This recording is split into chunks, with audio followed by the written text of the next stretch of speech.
परशुराम जी की, भगवान परशुराम जी की। भगवान परशुराम संघ अखिलेश यादव के जयकारे उत्तर प्रदेश में बीजेपी और योगी आदित्यनाथ की टेंशन बढ़ा रहे हैं। टेंशन इसलिए क्योंकि इन जयकारों के पीछे छिपी है ब्राह्मण राजनीति, जिसे उत्तर प्रदेश की सियासत की सत्ता की चाबी माना जाता है। उत्तर प्रदेश में अगले वर्ष विधानसभा चुनाव होने उससे पहले ब्राह्मण वोट बैंक को साधने की कोशिश शुरू हो गई है। इसका पहला ट्रेलर लखनऊ में समाजवादी पार्टी के दफ्तर में देखने को मिला। लखनऊ स्थित एसपी मुख्यालय में समाजवादी पार्टी से जुड़े ब्राह्मण समुदाय के प्रमुख नेताओं, विधायक, पूर्व विधायक, सांसद एवं पूर्व सांसदों की एक बैठक बुलाई गई है।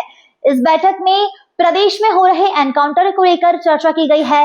सभी जिला इकाइयों से जाति के हिसाब से एनकाउंटर वाली सूची मांगी गई है। शंकराचार्य स्वामी अविमुक्तेश्वरानंद विवाद, बटुकों के साथ हुई अभद्रता और राम मंदिर में चढ़ावा चोरी जैसे मुद्दे पर भी बातचीत की गई है।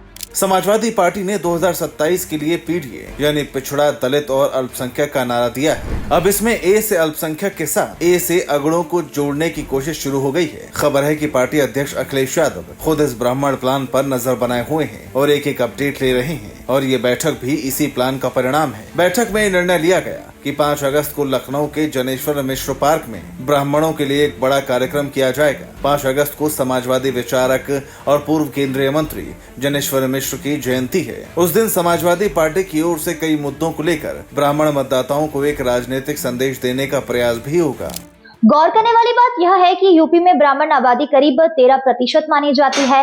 राज्य की 100 से 115 विधानसभा सीटों पर ब्राह्मण मतदाता निर्णायक भूमिका में हैं। अधिकतर सीटों पर उनका प्रभाव माना जाता है। उत्तर प्रदेश की राजनीति में ब्राह्मण मतदाता और उनके प्रतिनिधित्व का असर लंबे समय से सत्ता की दशा और दिशा तय करता आया है। दिलचस्प यह है कि जिस भी विधानसभा चुनाव में किसी दल के साथ सबसे अधिक संख्या में ब्राह्मण विधायक चुने गए हैं, उस दल की सरकार भी बनी है। साल 2007 के विधानसभा चुनाव में मायावती ने दलित, मुस्लिम और ब्राह्मणों को साथ जोड़कर सोशल इंजीनियरिंग का सफल प्रयोग किया था। 80 से अधिक ब्राह्मण उम्मीदवारों को टिकट दिया। बीएसपी को पूर्ण बहुमत मिला था और मायावती के नेतृत्व में सरकार बनी थी।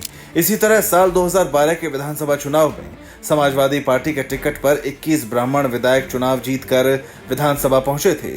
ये किसी भी चुनाव में समाजवादी पार्टी के लिए ब्राह्मण विधायकों की सबसे बड़ी संख्या थी। साल 2017 के विधानसभा चुनाव में 46 ब्राह्मण प्रत्याशी बीजेपी के टिकट पर चुनाव जीते थे। बीजेपी ने प्रचंड बहुमत हासिल किया था और सरकार बनाई थी। आंकड़े बताते हैं कि उत्तर प्रदेश में ब्राह्मण मतदाता और ब्राह्मण नेतृत्व का राजनीतिक महत्व लगातार बना हुआ है। यही वजह है कि 2027 विधानसभा चुनाव से पहले लगभग सभी प्रमुख राजनीतिक दल ब्राह्मण वोटर्स को अपने पक्ष में करने में जुटे हैं।